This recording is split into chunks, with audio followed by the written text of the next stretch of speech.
CPM നയിക്കുന്ന ചില party ഗ്രാമങ്ങളുണ്ട് അങ്ങ് കണ്ണൂരിന്റെ മലമ്പ്രദേശങ്ങളിൽ. അവിടെ പോലീസും കോടതിയും എല്ലാം CPM ആണ്. എതിരാളികളെ കണ്ടെത്തി കുറ്റം ചുമത്തുന്നതും ശിക്ഷ വിധിക്കുന്നതും എല്ലാം പാർട്ടി തന്നെ. മറ്റൊരു രാഷ്ട്രീയ പാർട്ടിക്ക് അവിടെ പ്രവർത്തിക്കാൻ പോലുമുള്ള സ്വാതന്ത്ര്യമില്ല എന്നതാണ് വാസ്തവം.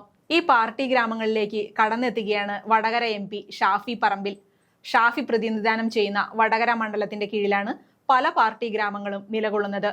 സ്വാഭാവികമായും ഇവിടെ എത്താൻ ഷാഫിക്ക് പ്രത്യേക അനുമതിയുടെ ആവശ്യമൊന്നുമില്ല.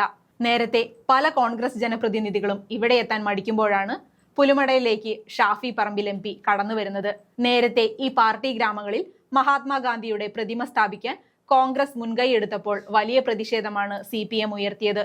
എന്നിട്ടും സധൈര്യം കോൺഗ്രസുകാർ അവിടെ പ്രതിമ സ്ഥാപിച്ചത് വലിയ രീതിയിലുള്ള വാർത്തയായിരുന്നു.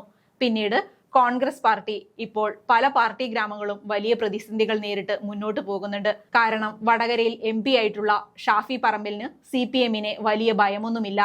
ഇതിന്റെ അപ്പുറത്തുള്ള ഭീഷണികൾ മറികടന്നാണ് ഷാഫി എന്ന നേതാവ് വളർന്നു വന്നത്.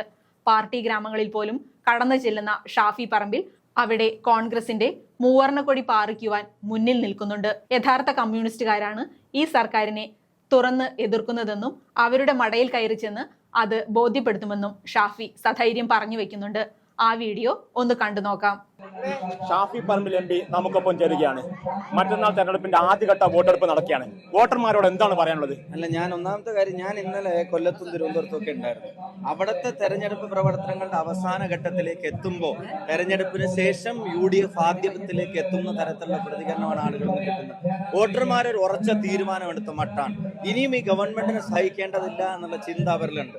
അത് ലോക്കൽ ബോഡി ഇലക്ഷൻ ആണെങ്കിൽ പോലും സംസ്ഥാന ഗവൺമെന്റിനെതിരായിട്ടുള്ള വിരോധം വലിയ തോതിൽ പ്രകടമാണ്. ഭരണവിരുദ്ധ വികാരം വളരെ പ്രകടമാണ്. അതുകൊണ്ട് വോട്ടർമാരോട് സൂചിപ്പിക്കാൻ ഏറ്റവും പ്രധാനപ്പെട്ട കാര്യം, കേരളത്തെ ഇവരിൽ നിന്ന് വീണ്ടെടുക്കാനുള്ള ഒരു പോരാട്ടത്തിലേക്ക് നമ്മൾ അടുക്കുകയാണ്.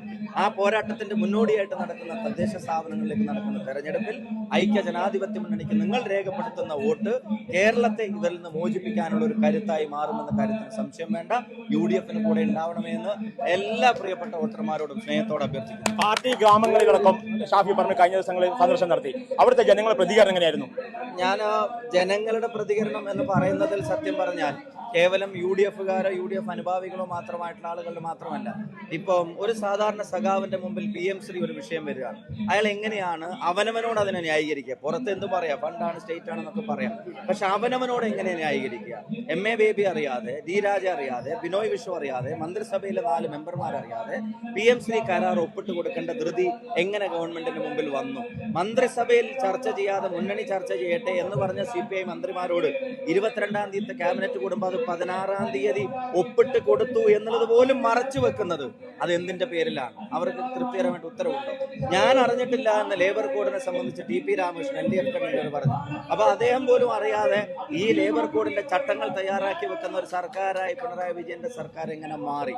ഇനി ശബരിമല പോലെ ഒരു കൊള്ള ഒരു സർക്കാർ സംവിധാനം പൂർണ്ണമായും ഉപയോഗിച്ച് അതിന്റെ തണലിൽ അയ്യന്റെ സ്വർണം കവർന്നെടുത്തു എന്നുള്ള കോടതി സംശയങ്ങൾക്കിടയില്ലാത്ത വിധം പറഞ്ഞ് ഇപ്പൊ തുറങ്കിലടക്കപ്പെട്ടിരിക്കുന്നത് പാർട്ടിയുടെ സെക്രട്ടേറിയറ്റ് അംഗമാണ്, ജില്ലാ സെക്രട്ടേറിയറ്റ് അംഗം, പഴയ MLA ആണ്, പഴയ ഏരിയ സെക്രട്ടറിയാണ്. അപ്പോൾ അതിന്റെ ഉത്തരവാദിത്തങ്ങളിൽ നിന്ന് എങ്ങനെ ഒഴിഞ്ഞു മാറും? എന്താ നടപടി എടുക്കാത്തത് എന്ന ചോദ്യത്തിന് എന്ത് ഉത്തരം നൽകും?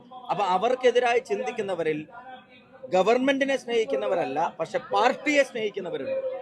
കമ്മ്യൂണിസ്റ്റ് പാർട്ടിയെ സ്നേഹിക്കുന്നവർ ചിലപ്പോൾ അവർ സർക്കാരിനെ വലിയ സപ്പോർട്ട് ചെയ്യുന്നുണ്ടാവില്ല. ആ പാർട്ടിയെ സ്നേഹിക്കുന്നവർ പോലും ഇത്തവണ ഐക്യ ജനാധിപത്യ മുന്നണി കടന്നു വരട്ടെ. പിണറായി വിജയൻ സർക്കാരിനെതിരെ വിജയത്ത് ഉറപ്പായിട്ടുണ്ടാവും. ഉറപ്പായിട്ടും ഉണ്ടാവും.